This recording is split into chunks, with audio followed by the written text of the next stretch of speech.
to M-Class Emails. Hi. I'm Jeff. I'm Josh. And every couple weeks we get together and we read your emails and give you a very, very satisfactory answers. So satisfactory that you're not even gonna need sex anymore. No, you're gonna hear the answers to these questions and be like, ooh, touching my tingle place. Ooh, feels good. That's, my boobies are making jizz. That's what happens, right? That's how sex works. Is that sex? I don't know. Our first email. Oh my god, this is so long. Well, see you next week, everybody. Oh no. Let's see if I can skip around a little bit about... Save it for later. Come back to it. Okay. Our next email. Nice. Our next email is from Counselor Nelson of the USS Saul Bass, which will make sense in a second. Okay. Howdy, Troy boys.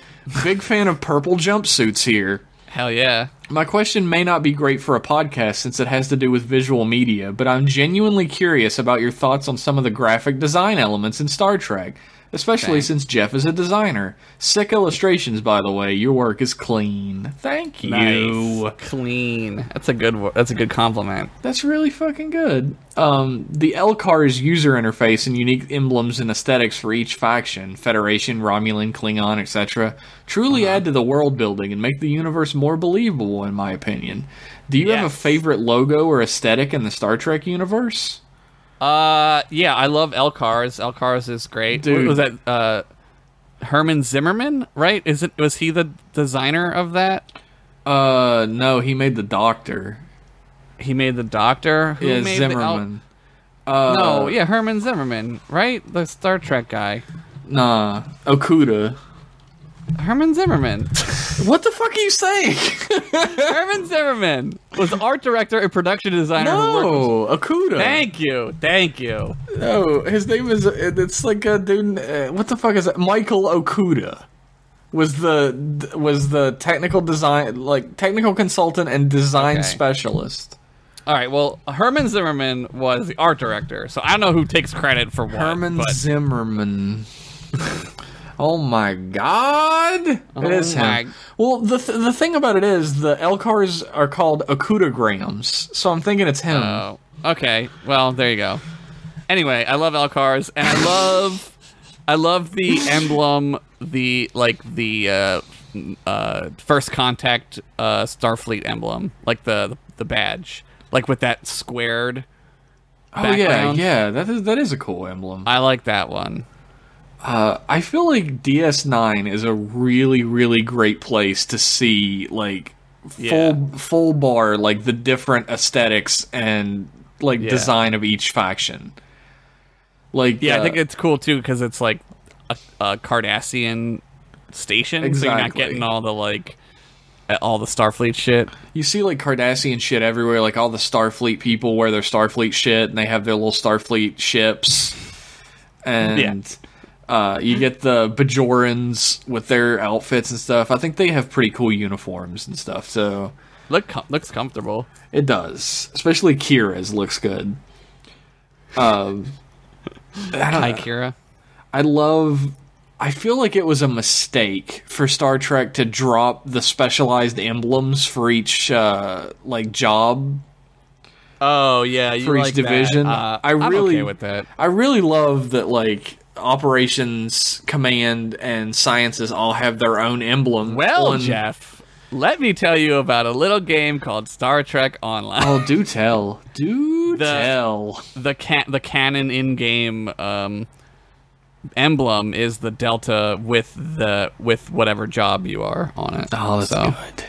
That's good to me. I like that. So that's the one. You can use it. And they also have a really cool one. I'll try to find it. They have a really cool one that I use on my characters. It's like a minimalist, like, Delta. It's really cool. That's cool.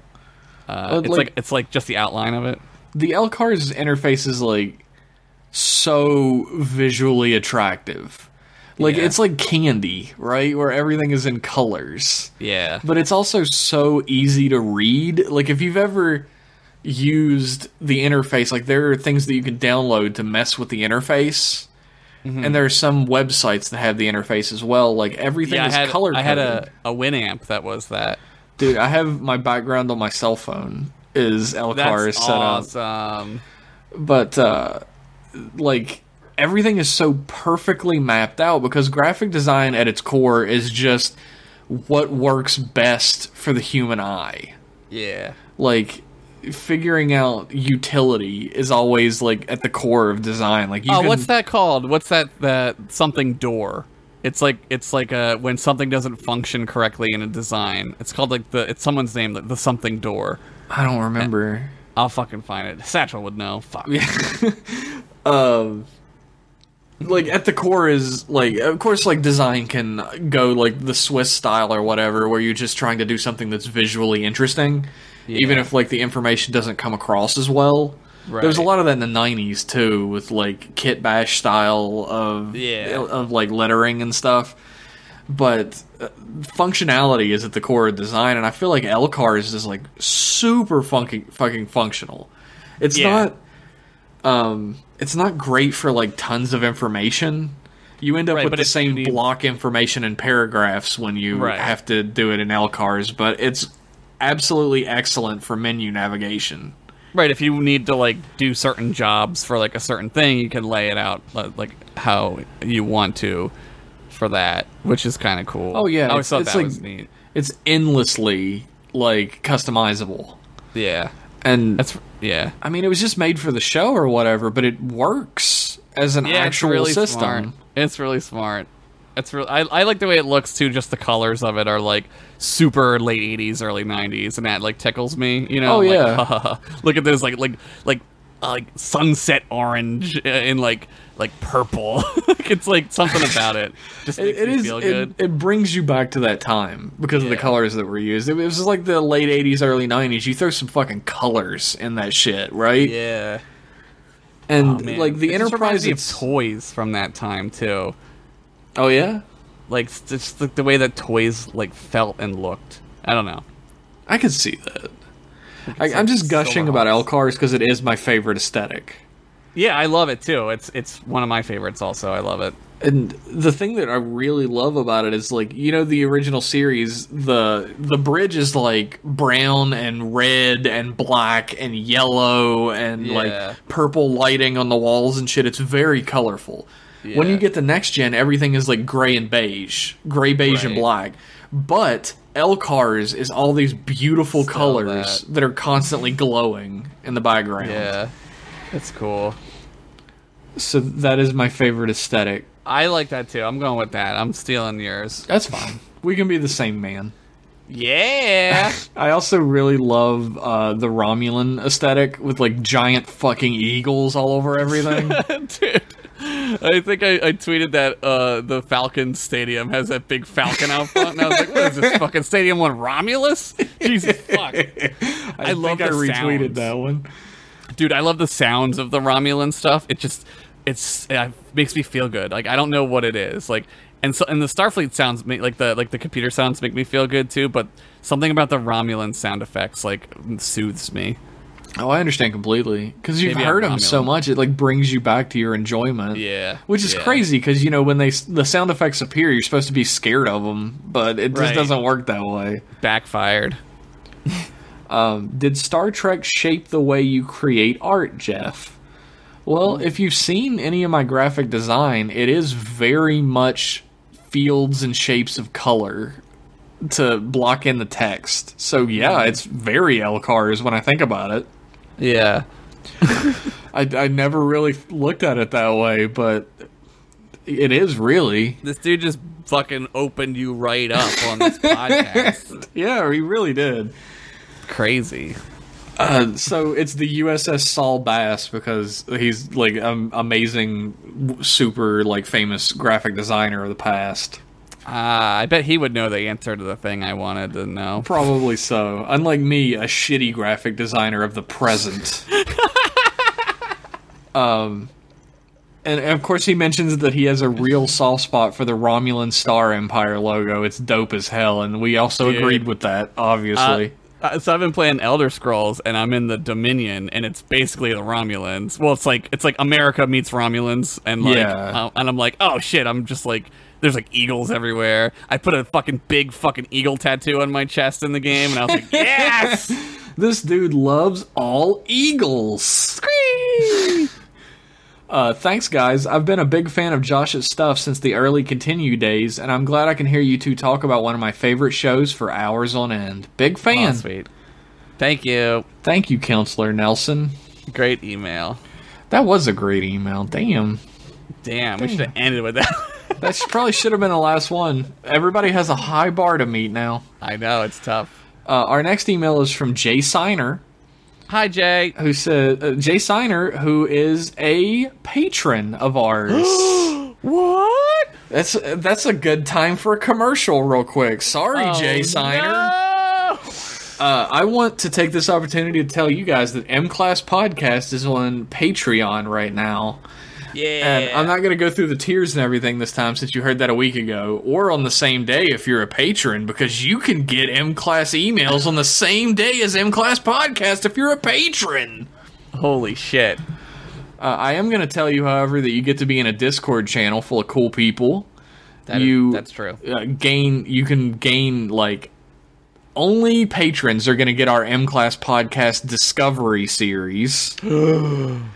There's Josh and Jeff talk over movies. You'll get early access to that. Movies! And you'll get early access to Jeff and Josh Shoot the Shit, a podcast that's all tangents all the time. Yeah, we just talk about what the frick ever, dude. And hey, maybe you can even get entered into a drawing for a full-color commission of the art I just talked about a bunch. Holy shit. For free. Except the money you pay for Patreon. So, think about that. Great commercial. You finished thinking about it? Because we got an email here. Let's read the email. They can think about it more. Jay Signer says, Salutations, Trek lads. I finally got around to starting TNG, and I just finished Code of Honor. Woof. Oh. I know that even though you both are obviously huge Trek fans, there's a lot of Star Trek content that is completely terrible. But despite all the garbage, it's still a great series overall. Mm-hmm. I can think of a few series I love, despite there being a lot of entries I don't like. So my question is... Huh? Mantis. Mantis? Nobody remembers Mantis. No. Look it up, kids. Jesus, even I'm too young for that one. So my question is... Go ahead. So my question is, are there any other franchises you love as a whole, even though they have a spotty track record? Mantis. Mantis was just a stupid show. I'm going to have to go with Manimal. Manimal? Manimal. No, I'm not really going to go with Manimal. like a spotty track record, like as in like it's not very good. No, a spotty track record in that like it's got great stuff in it, but it also has shitty stuff, like how Star Trek does. Longmire. Longmire, yeah. Longmire. That's very true. It's great, but it's terrible, and I love it. Like, unapologetically, I love it. Yeah, so. I'm not going to apologize for loving Longmire either. That show is fascinating for everything it does bad, just as much for everything it does good. Yeah, it's a weird show. It's one weird show, but I love it. I'm gonna have to go with a video game. Okay. A video game series. Okay.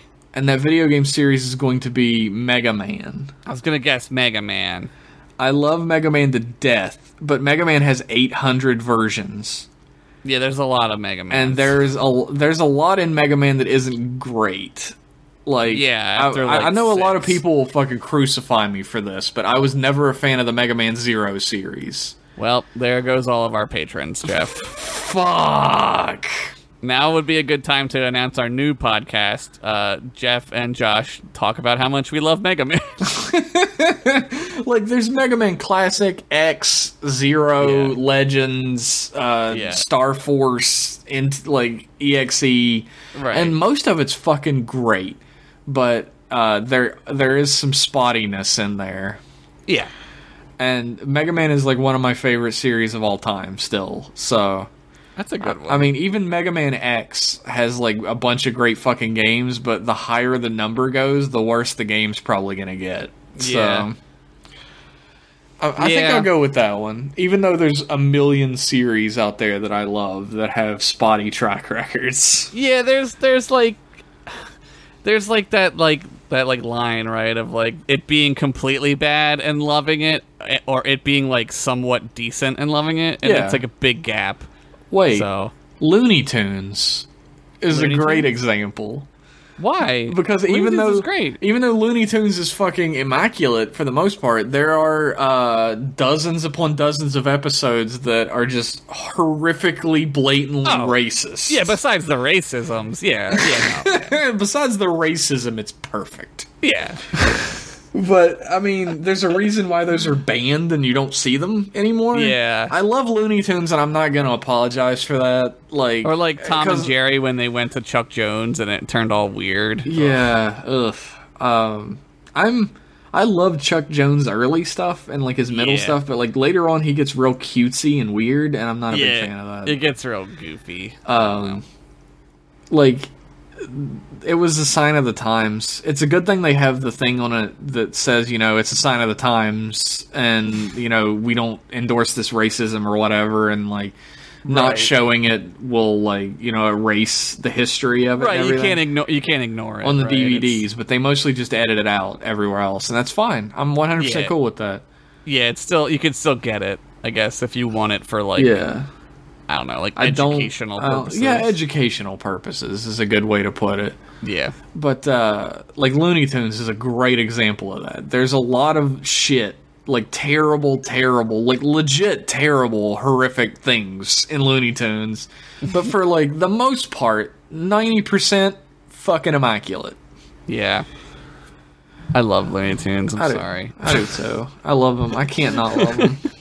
I grew up with that shit. Not the racist shit. I'm not that old. I actually didn't know about any of that until I was older, because I saw it all in reruns that was edited. When we were kids, that they weren't showing that. No. Shit. They did show Speedy Gonzales, though, which we talked about before. Yeah, well, it's unfortunate that, like, they don't show Looney Tunes anymore because of those, like, connotations. They treat all of them like they're the racist episodes.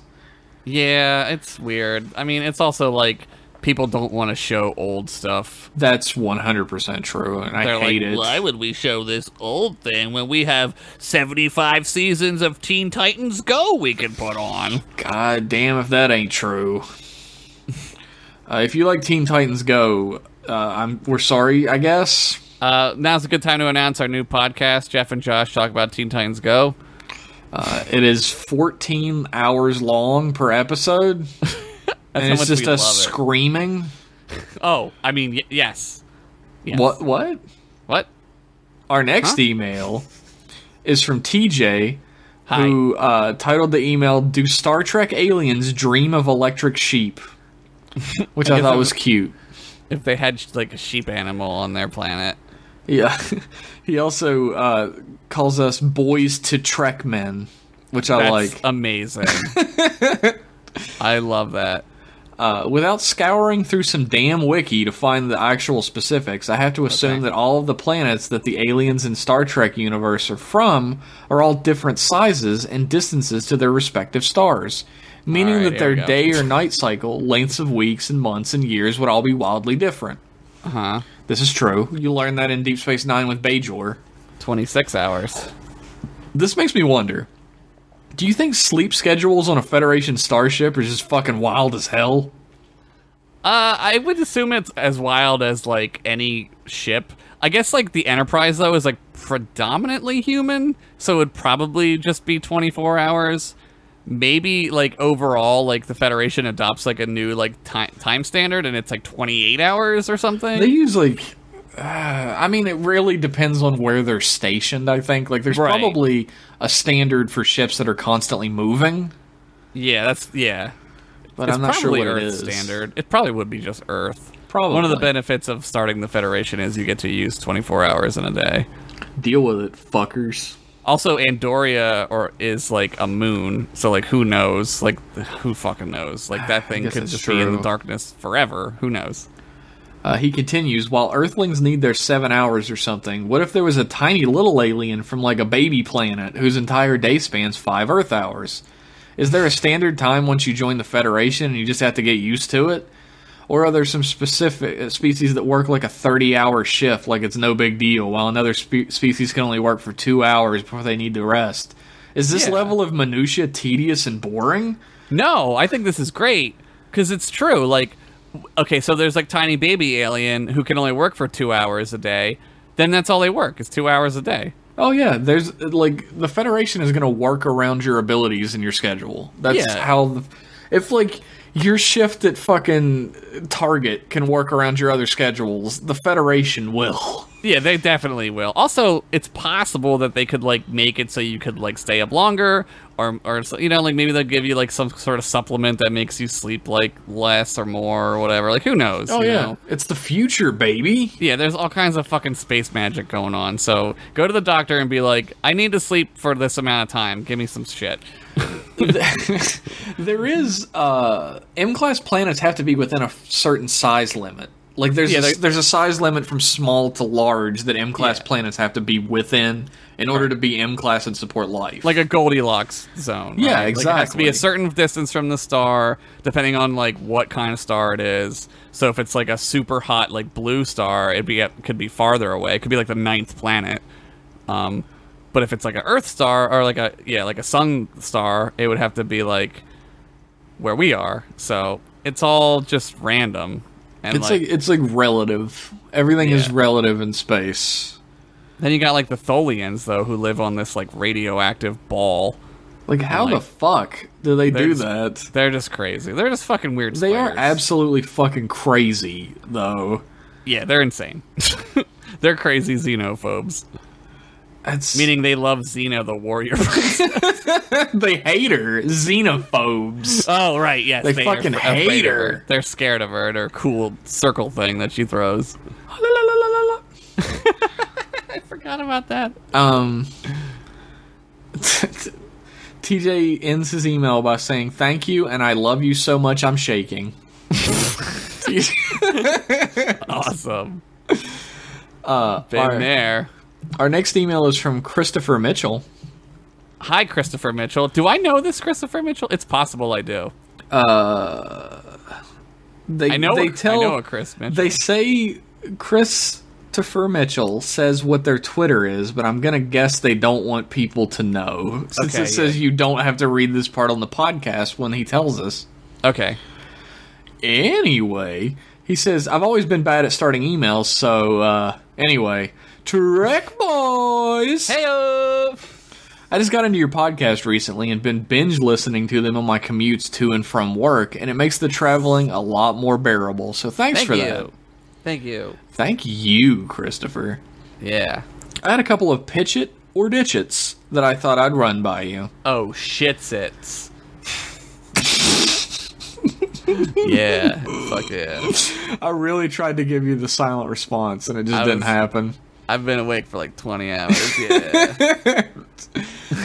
Number 1. Data finds a deactivated android during a distress call rescue mission and connects power supplies to turn him back on.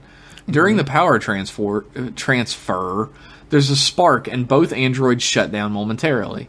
When Data wakes back up, he's perfectly fine. When the distress call android wakes up, he starts calling Data father and asking how he's alive. A version of LOL is now occupying the android along with the original program's sentience. When the crew of the Enterprise don't know, is the android found has a fully functional emotions chip installed and activated, which is something LOL has no experience with. Shenanigans ensue.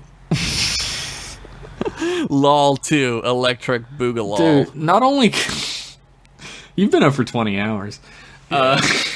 Not only could you get a lot of, like, funny moments out of that, like, legit shenanigans, but that would be fucking, like, tear-jerking that Data has to... Because he'll have to give her up again by the end of the episode. I feel like I can't do that twice. I'm going to say ditch it, because I can't do that again. I can't get rid of Lol twice. It'd be so fucking emotional. I can't. I just can't. I can't. Especially if like they found out that the emotions chip was like erasing Lol's personality and memories from the robot. Oh shit, dude! Holy fuck! But if they take the emotions chip out, Lol will never be able to experience emotions. I can't, Jeff. I said ditch it. No, I'm gonna pitch it because that's fucking amazing. I'm so sad already. Yeah, I'm so me sad. too. I guess I would pitch it because it's making me feel sad. Yeah. So that's good job. You fucking activated our emotions chip. Yeah, my emotion chip is fucking fused into my brain now. Great, I can't take it out. I will try, though, later with alcohol. Yeah, unfuse it. Picard and Riker land on an uncharted comet for a standard survey mission. And Riker calls Picard Dad. I heard this one already. And it's really awkward in the office for the rest of the year. No, this didn't happen to me. What are you talking about? Upon landing, they notice there's a slight vibration or hum coming from everywhere on the comet. They exit the shuttle and go to collect samples for studying back on the Enterprise. Once their drill enters the comet, the vibration stops, and a loud, deep noise echoes across the surface. Quickly figuring out that the comet is actually a large spacefaring life form, they stop the drill, but the creature is still bellowing. Picard then calls back to something he read by an old Starfleet captain who loved to mention how elephants would vibrate when they're happy. Oh my god. That's actually really funny. He orders Riker to put the samples back and do so gingerly. Riker, confused as all hell, does so, and the bellowing stops, with the vibration returning shortly after. The comet is marked as a life form and endangered species, and the Enterprise crew goes on their way. I think that's a good idea for an episode. I do too. I like, oh shit, it's actually a species episodes. Yeah, I'm into that. I think that's cool. So I think we could work it a little bit. I think it needs some work, but I would pitch it. Oh, for sure. I mean, like, you could do the old standby and have like another faction there. Yes. Who doesn't understand that it's a life form, and then they have to protect the life form. Yeah, or they know that it is one. Like, you find out that they actually do know what it is, and they don't care. That's true. It turns in like a poaching allegory. Damn, you should be writing Star Trek right now. I should be. Call us, STO. I should be. Fuck. I'm also really bad at ending emails, so I'll end it with this. Live long, and props to you guys for making the most kick-ass Star Trek podcast. Christopher Mitchell. Thank you, Christopher. That's you. Super nice. P.S. Suggestion to make a series called The John Larroquette Power Hour and talk about celebrity guest stars on Star Trek. Oh my god, that's brilliant. I would love the lawsuit that would come from that. Dude, oh my god. We'd have to do a power hour, too. We'd have to drink a shot of beer every minute. The John Larroquette Power Hour. And then we would die. Then we would die because I can't drink beer. Yeah, we're both old men. We can't fucking do that. I can't do that, but I would try just to do it. Our next email is not signed, so I'm just going to say Charles. Okay. He says, Hola, Trek hombres. Hello. I wanted to get your opinion on serialized versus episodic storytelling for Trek. I prefer the episodic format, if only because a bad episode can be skipped pretty easily. Do you think that with the path that's being taken with Discovery that they'll go back to an episodic format? I'm gonna say, like, okay, here this might be an unpopular opinion, but I feel like the episodic episodes of the X-Files are more fun to me than the like main story arc episodes. So yeah, I agree with that actually. It's like X-Files is set up absolutely perfectly to be an anthology series where it's just these characters going from like crazy shit to crazy shit. Right. And I'm okay with Discovery being that way. I don't think I mean, not to give too much away for our Patreon or whatever, but I don't think like it works that well in that show, and I don't really feel like it works that well in Star Trek in general. I think you need the sense that this ship is being out there for a long time. Like that helps the wonder and the mystery of the show. So I would love it if they went episodic again every now and then, but they probably never will. So I feel like Discovery would go more episodic if they felt like they had a misstep with the first season, but they don't. Yeah. We live in this era now where, like, if a majority of people start complaining about something, they're treated like they don't matter and they're just hating. Right. And the people who, like, love it are treated like they're the majority. Right. When really the majority is people who are completely ambivalent. Right. Most of the people are just like, I don't care. Yeah. Yeah. And Discovery is very divisive, so I feel like it's literally probably split down the center. But, like, half of the audience is treated like their opinion doesn't matter whatsoever, and they're just being assholes. So. I feel like the show's divisive to me, myself, like, because there's parts of it when I'm like, all right. Most of it, though, I'm just like, yeah, I can agree with that. I can agree with that. Like, I always, like... Well, in this podcast, I'm pretty fucking open about the fact that I don't particularly like Discovery. Like, I have a lot of problems with it. When I do other podcasts and talk to people, like, I tend to be much more reserved with that opinion. Yeah. Because, I mean, we've talked about it before. If you dislike something, you're like fucking Hitler, right? Well, you gotta prove, like, the burden's on you, right? Yeah, you're not allowed to dislike something. Right. You gotta prove why you don't like it. And it's like, well, it's not good.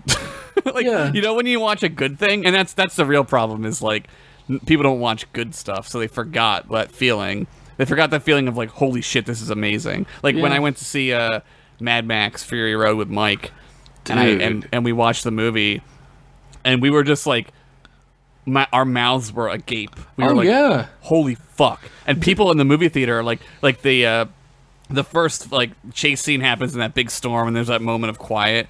People in the theater were like whispering like, holy shit. Yeah. And it's because like they had never seen anything like that before. Like they never saw a movie that did that to them before. So dude, you know when the credits come on during a normal movie, like people immediately stand up and start leaving? Yeah. Like the credits came on in Mad Max Fury Road and we all just sat there. Yeah. Quietly for a couple minutes, and then people started getting up and get out because we were all just fucking blown away. It like fucks you up because you're like, my god, that was a crazy adventure. Yeah, it's like sensory overload. That movie is like. I kind of wish I could get that experience back. Yeah. Where I went in with like okay expectations, like this will be a pretty okay movie, and I was just completely fucking blown away. And it's not because the movie has like a deep meaning, right? And it's not because it's like.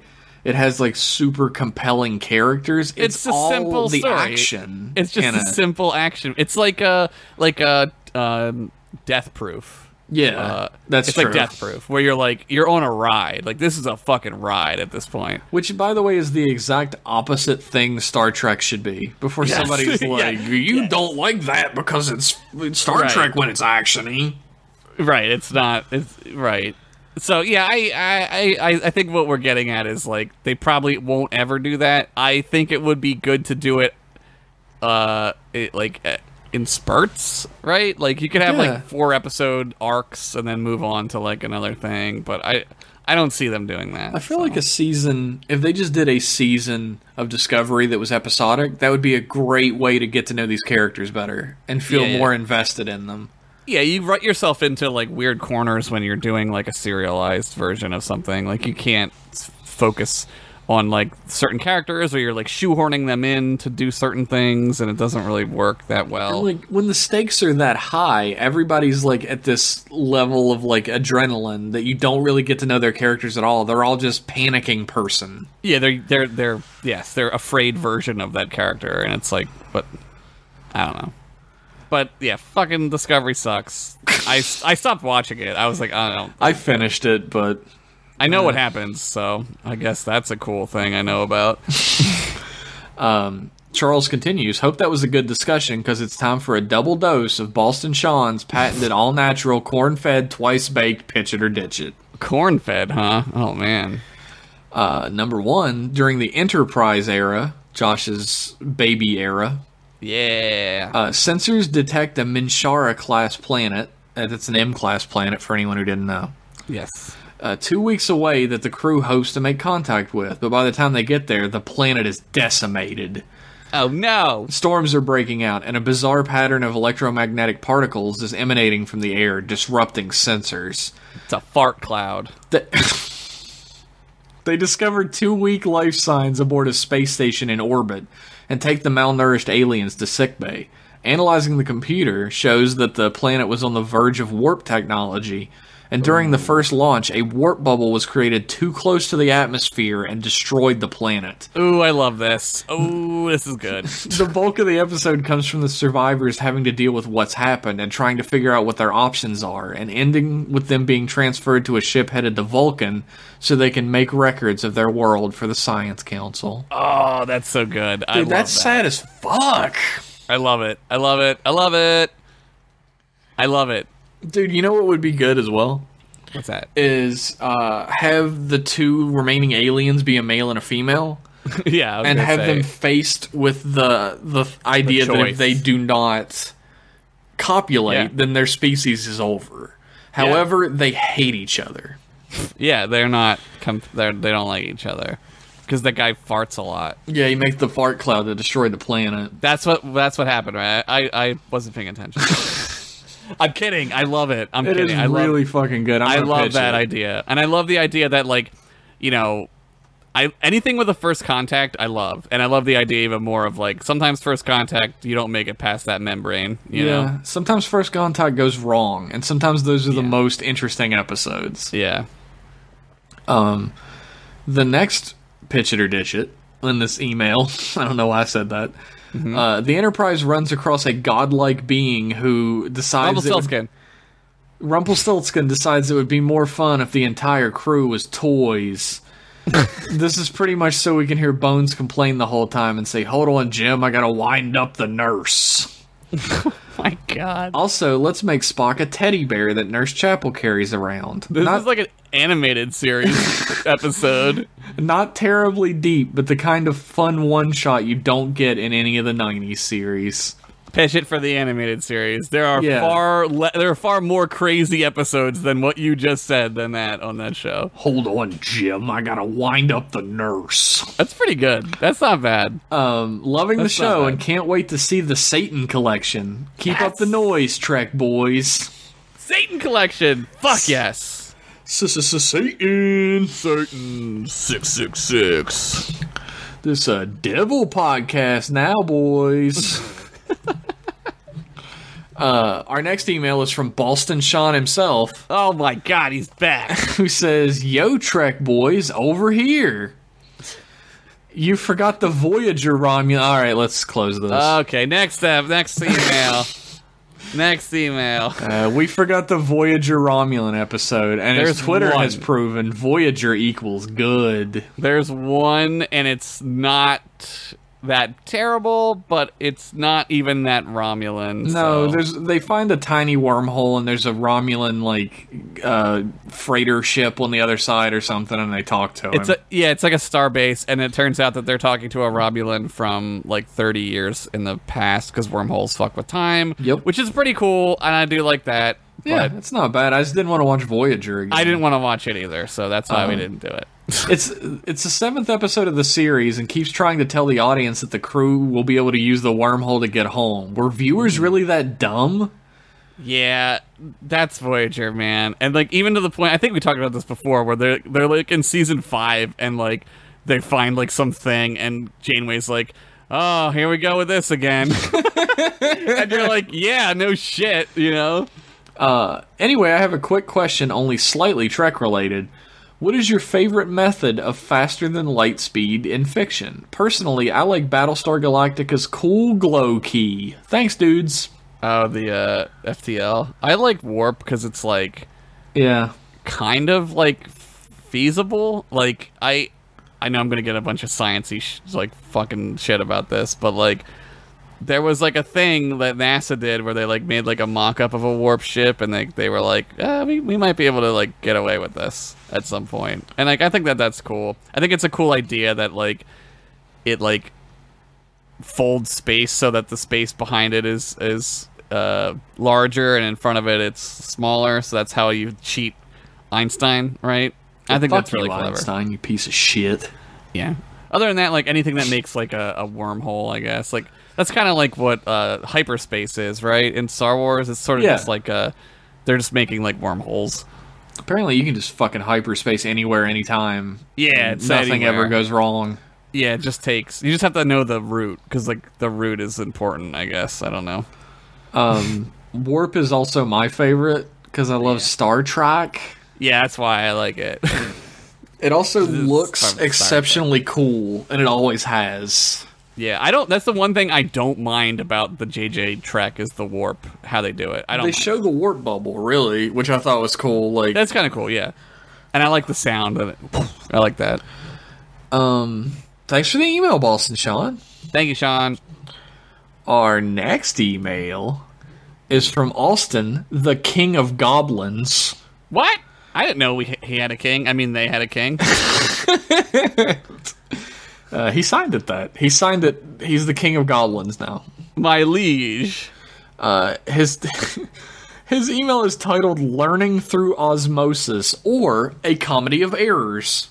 This is a very fancy email. Which I really like. I love anything mentioning a comedy of errors, because that's my fucking life.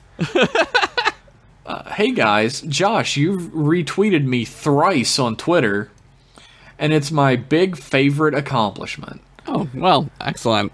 Jeff, I really like your art that you do for the podcast. Do you do anything else? Well, I post art on Twitter all the time, as a matter of fact. Yeah, he gets naked for me.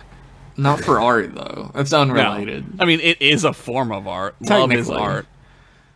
Making love. Jamaican love. Bacon love. I'm hungry. I'm a little hungry, too, now that you mentioned that. But yeah, I post art on Twitter. I'm working on a comic right now as well. Like, I've been working on it on and off for a little while, so... I know about it, so you don't. Yay! Yeah, deal with it, nerds. I'm cool. Question, I have no prior knowledge... Oh, by the way, my Twitter is @_Jeff Pennington, by the way. Question, I have no prior knowledge about this series outside of listening to this podcast. I started listening because I implicitly trust Josh's opinion on media properties, and I've loved every episode you guys have put out. Thank you. That's a very big compliment. That really is. Really he loves you, man. That's nuts. A lot of people think that my opinions are like really terrible. So. They would be wrong. People who I've known for a long time and who like are my friends think this, so I don't know. I'm your friend, and I think your opinion's good. Yeah, I know. Except about Slimer. What the fuck is up with that?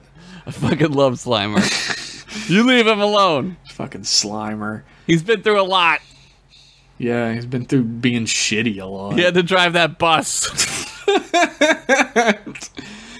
For someone like me who is alien to this subject...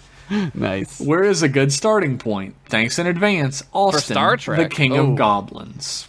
That's a big question, man. Star Trek Jeff and I would have different. Yeah, okay, we do have the same thing. Start at TNG. Probably season 2. Start at season 2, episode 1, or just suffer through the first season. Well, actually, a good thing to do is if you search online, you'll find a bunch of watch lists for Star Trek TNG. Find one that has the most episodes on it, that isn't all of them, and follow that one. Yes. And you'll find that there are some episodes that just don't hit you the right way at all, but you'll eventually just completely fall for Star Trek, and there'll be no way out. Yep. That's what it does to you. I've never met anyone who watched a bunch of Star Trek and didn't fall in love with it. Yeah, you'd have to be some kind of like weird, like not person. Yeah, you have to be a monster, like a goblin. Oh shit! Probably like serial killers. Oh shit! Oh shit! He's the king. Jeff, did you know he's the king of them? Oh my liege, I'm so sorry. Please, you better ask for penance, or he'll cut your 2 dicks off. No, I need them both. I just got the second one. I just got enough Patreon money to get the second dick. Our next email is from Graham, who is a pal of mine. Hi, Graham. Who says... Your crackers are delicious. Yeah, you said that last time he sent a thing in, actually. He needs to know. He needs to know. It hasn't changed. Yeah, I just wanted to tell him again. Oh my god, he doesn't even like say it's a pitch it or ditch it. He just typed it. Like there's no How introduction. Presumptuous of you, Graham. Jesus. There's literally no introduction and no signature. Oh, I guess we'll read this because we have to. Jesus, Graham. You couldn't have even said hello, Graham. Never mind, Graham. Your cookies stink. A plot. Nog goes to get advice from another Starfleet officer that was the first of his race to join. Worf. Okay. Oh, they don't get along at first, but Sisko decides to send them out on a mission where they need to combine their skills and come to an understanding. Oh, I love it. I'm back on. Graham, your crackers are great. That's really good. Oh, yes. There's a B plot. Okay, B plot. B plot. Rom accidentally discovers how to replicate gold pressed latinum. But then finds out it turns back into the base materials after a few days. But not before Quark takes a bunch of it to buy something. Morn knew all along, but they wouldn't listen. All right. I'm still on board. I'm 100% on board. This is a pitch it. Yeah, that's a hard pitch it. That's really good. That's a really good episode, Graham. Yeah, it's very in the spirit of the show. It's very good. Our next email is from Brandon L. Hi. Who says, "Oh, hey there, Trek boys." Why, hello. I like how he just turns around. Oh, hey. Didn't see you there, Trek boys. It's like he's like a sitcom, right? It's like the introduction, and he's like, oh, me? Oh.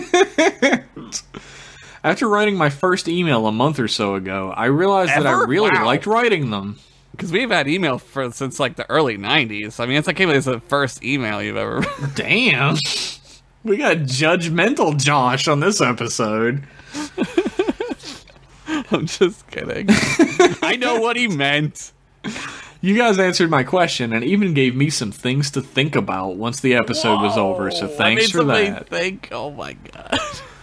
I don't remember this email, but I'll look it up.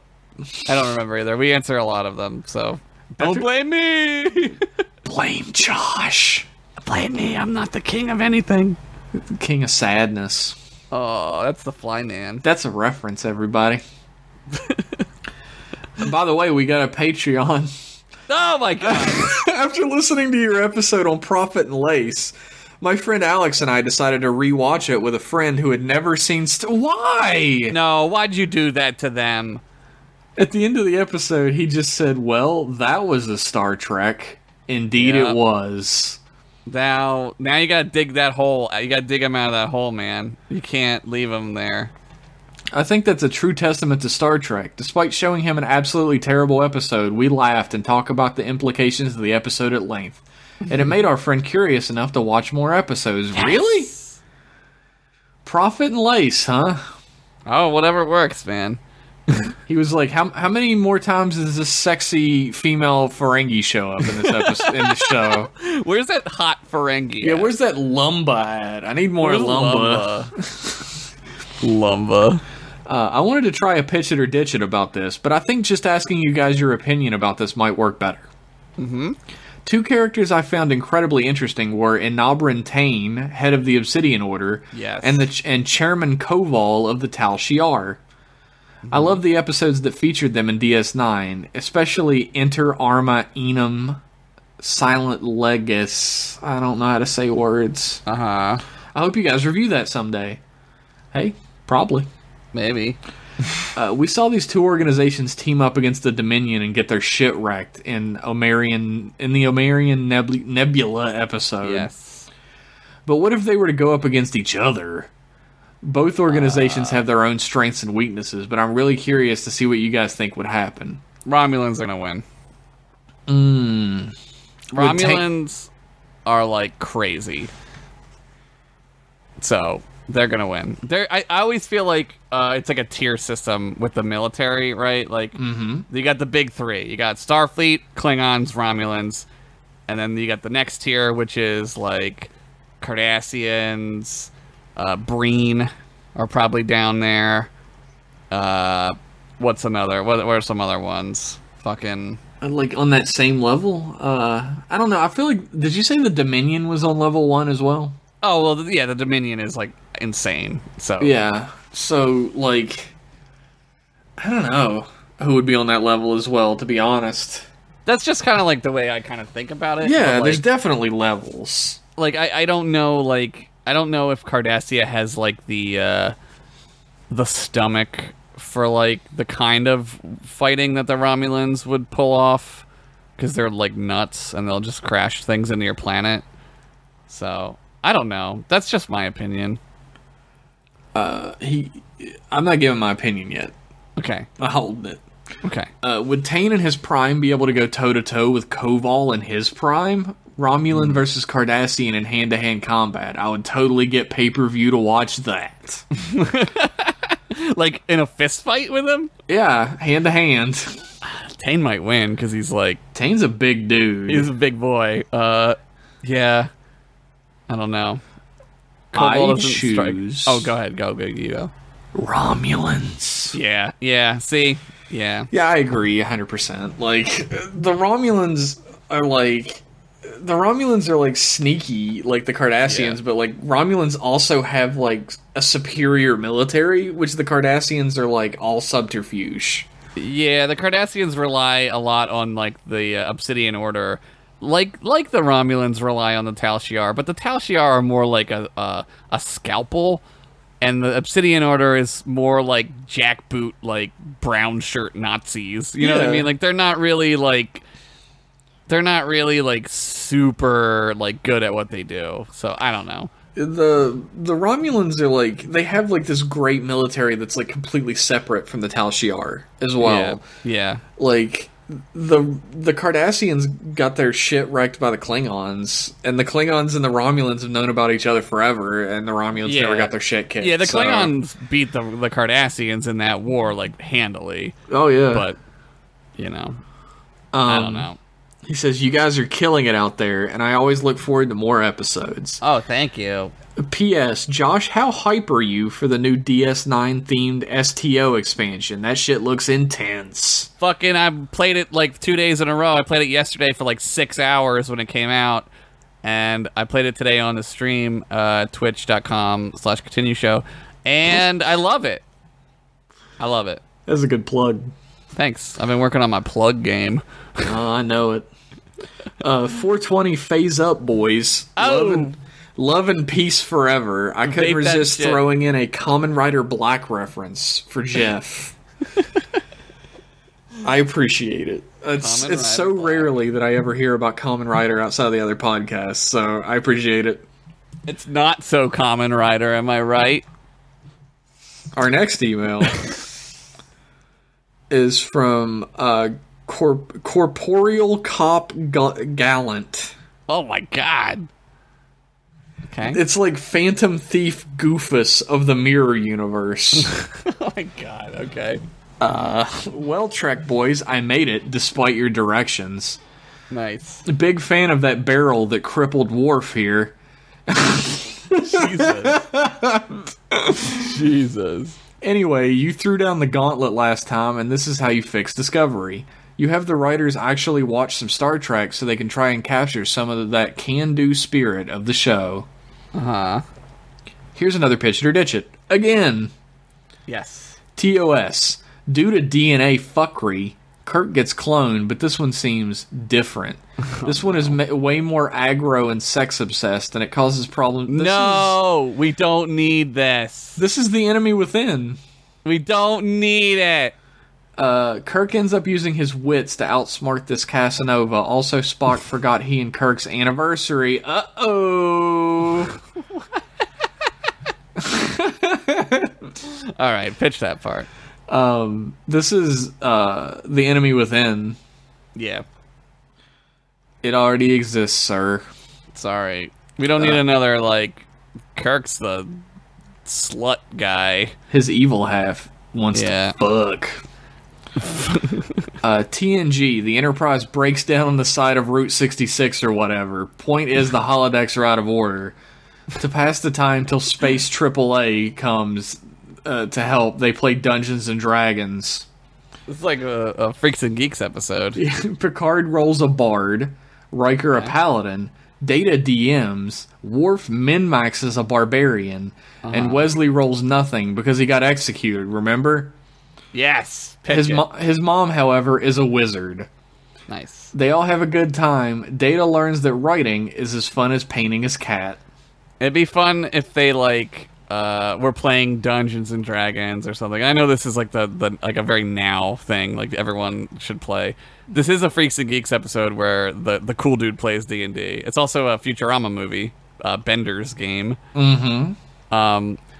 But also, like, I think it would be cool if they were playing Dungeons and Dragons, like, if Q was like, oh, you like to pretend, and he, like, puts them into one of his classic Q things. Oh, yeah, he, like, makes their game real. Yeah, it makes the game real. Like, you'd have to do something like that. And then Wesley gets executed. Yes. I'll pitch that. Yeah, pitch that part. I love a game. I love a show where people play Dungeons and Dragons. Yes. Or any tabletop game, like a show maybe called Pretend Friends, where people like play a tabletop game. Oh, we forgot about another show that people actually like called Stranger Things. I forgot they do that in that show. Yeah, they do. Everything is like framed around the fact that they play Dungeons and Dragons. Yeah, it's like their way of like understanding what's happening. It's kind of cool. And here's TNG POD 2. That's Pitch It or Ditch It. Okay. Picard tires of Shakespeare and tries to holodeck a fun scenario to pass the time before lunch. But what the fuck? The holodeck has no culture programs past 1990. That's weird. Have people just not write things after a bit? He then writes a play. It's kind of derivative, but Geordi likes it. Is that it? That's it. That's the show. I like how... I like the commentary of how writing sucks now. I like that. I love it's kind of derivative, but Geordi likes it. Geordi likes it. I mean, I need to pitch it to know what the play is. So I'm gonna I want to hear the play. I want to see what it is. It'd be great if he just wrote Hamlet, but he called it like Damlet, and like fucking just changed every name very slightly. Yeah. Or it would be even better if he wrote like Macbeth, but he changed Macbeth's name to like Ricard. Like it's him. It changed like Macduff's name to like Jiker. Biker. And he rides a motorcycle. Of course. Oh, it takes place in like the 90s. It takes place in that Christopher Lambert version of Macbeth, where everybody's like a fucking post-apocalyptic biker.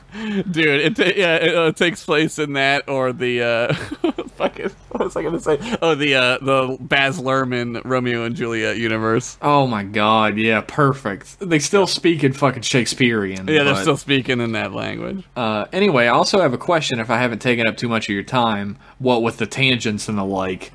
He knows. He knew. He knows the show. Fuck.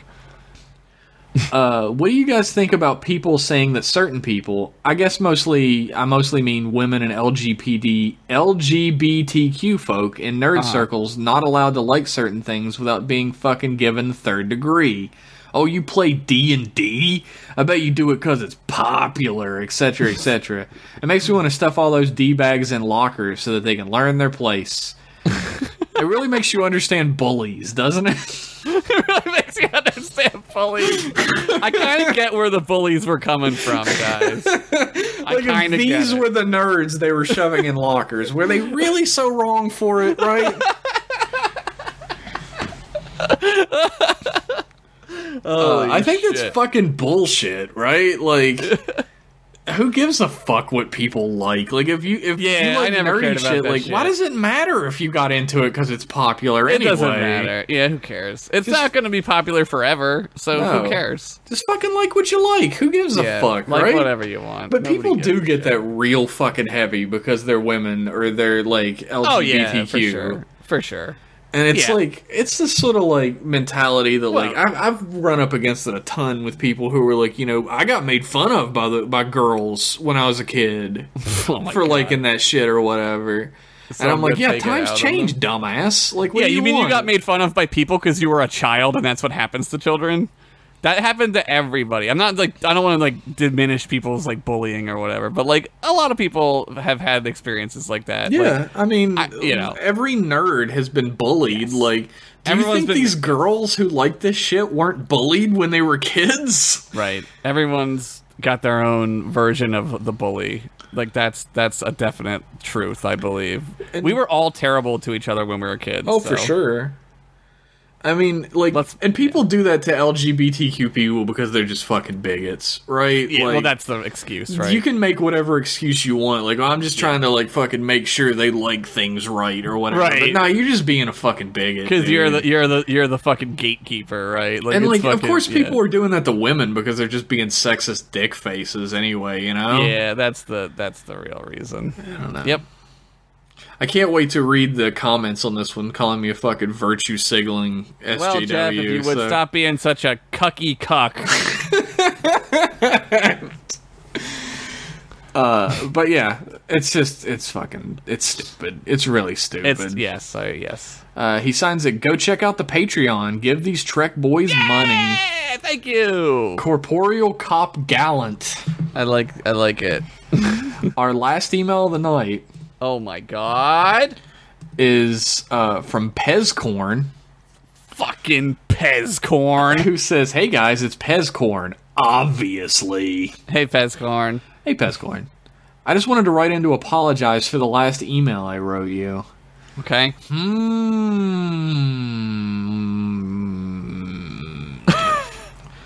I'm not sure if I'm supposed to be reading this. Hold on. Oh. He's just apologizing for his last email, which technically I don't remember. I don't remember it either. So I guess you're in the.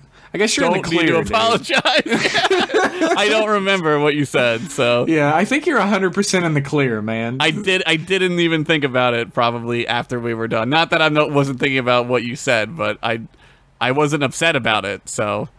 If you thought we were upset about something you said, I wasn't either. So, like, maybe he's writing this because he wants to apologize to the other listeners. He doesn't want to come off like a dickbag, right? He's not trying to cause trouble or anything. So, sure. He just wanted to pass that along to the listeners, I think. All right. Well, I don't think anyone thinks that. No, so. Pezcorn's a good dude. Yeah, I don't think. The secret about these emails is if you write something silly or whatever, like, I delete them all when we're done with this, so I don't remember any of it. Yeah, we don't really keep them because, like, why? You know? Yeah, we've already talked to you. They're on the internet. That's why it's up there. I don't know. Yeah, I mean, people can listen to it if they want, but yeah. I guess my question is, do you want to do a really long email or do you want to call it a night? Let's save that one for next time. Can we do that? Yeah, I'm sure we can do that. All right, let's not forget it because I want to know, but I don't. We have like a shorter email that's literally just talking about Voyager a little bit. So I want to do that one real quick. Do that one, yeah. This one is from Tom. Who says, Dearest Trek Boys, long time, first time from the UK here. Hopefully not the only one. That's what they sound like, I guess. Oh, it's me mate, Tom. Hi, Tom. Josh is very culturally sensitive on this program. What? That's how they talk. They sound like that. That's how they talk over there in England. Voyager obviously has a bad reputation, and whilst I agree that it missed a number of opportunities, on the whole I think it does okay. Okay. I agree with earlier comments that it should have contained further conflict within the ship. This needn't be hostile, but instead focus on survival, balancing personal ethical considerations against unforgiving situations, etc. Oh my god, this is a great email. The idea of Kes dying at such a young age as perceived by the crew was a good example. How do you handle grief in a crew that has nowhere else to go? Being in the Delta Quadrant, Voyager was free of canon, but sadly ended up just having the Kazon rock up every other episode. How does that even work spatially? They are every goddamn where. Yeah, and it's apparently they're like the fucking vermin of the Delta Quadrant. They're like shitty Klingons, and it's like they're just like they'll be like, I don't know, there'll be like an episode where like they get the slipstream drive, and they'll travel like halfway across like where they need to go, and then like the next episode, here's some fucking Kazon. Like, what the shit? Yeah. Like, where the fuck are they coming from? Everywhere. They're in the fucking cracks, dude. They, like, stowed away and, like, snuck out and built a ship while we weren't looking? The fuck, dude? From what I recall, there were a few episodes of particular interest. For example, the one in which Tuvok has to protect a number of children, only to find out that the species ages in reverse. It was an interesting angle on how to respect and understand the cultures of others. I thought that episode was, like, really hokey. I don't remember it, honestly. Like, he crash lands on a planet and there are some children there, so he has to, like, protect them. Yeah. While they figure out how to get off the planet, and then it turns out that they're... Like, they say that they were marooned on that planet. Like, Oh, right. the other people left them there, their families, and it turns out they're left there to die. Right. Because they're tiny children. I thought that twist was very Shyamalanian. They were from the Mork species. Yes, the Mork from Orc species. Yeah, I don't know. I thought that was really kind of Shyamalanian, like a hokey twist. I don't know. It's Twilight Zone-y, which is kind of cool, but I honestly don't recall that one. I probably skipped over it the last time I watched it. Probably. I mean, there's a lot to skip over. I skip over a lot of Voyager. I skip over the whole series, really. The Doctor was also a great story asset. The episode where he's revived in the far future to find out the people of the planet he wakes up on have skewed history of Voyager's impact. It was a great place to explore the price of truth and the impact of shaking people's understanding of history. Yeah. Plus the episode with the Prometheus is great. Oh, yeah. Yeah, I mean, I don't remember the first one you're talking about. Yeah, that one's kind of okay. It's so hard with this show. It all, for me, it boils down to the actors, and their personalities are not very great. Yeah. Like, they're not very good. Like, you might have an interesting concept for an episode, but, like, it's how it's carried by the actors that really matters. The actors are a major weakness in that show, so... Meanwhile, I saw a few episodes of Discovery, and I can't say I found anything of interest. Yeah. I stopped at episode 10, I believe. I was like, I don't need to go. I didn't do it, like, consciously. I wasn't like, I'm done. It wasn't, like, one thing. I just didn't watch any more episodes. I was like, I guess I'm done now. Yeah, that's what happened to me to begin with the first time I tried to watch it. I was like, okay, I don't really care. And then I knew what happened. I, like, heard about it, and I was like, well, I'm kind of glad I stopped there, because it gets real fucking stupid. You're not fucking wrong, I'll tell you that much. Yeah. Just thought I would stick up for the underdog. Well, here's a fun fact for you, Tom. I put up a poll on Twitter asking if Voyager was good or bad, and it won good. So... apparently it's not the underdog. That either means that people are crazy or the Russians have gotten to our Twitter. Oh no, Donald Trump is president and Voyager's the most popular Star Trek. Oh no! That's too much for me. I'm out of here. Boo! Yeah. Well, anyway, I'll be back next week with just me, I guess. Dude, fucking, like... Yeah, Voyager was voted as good, even by M-Class fans, so it's not an underdog. Like, I feel like I'm taking crazy pills about Voyager, right? Because, like, they'll do these, like, quizzes on StarTrek.com. Yeah. And Voyager gets second place or wins all the time. I will tell you why people like it, okay? I know exactly why people like it. It's comfort food. Oh, yeah, you talked about this before. It's the comfort food of Star Trek. It's not too anything. It's not too good. It's not too terrible, even though I think it's, like, pretty bad.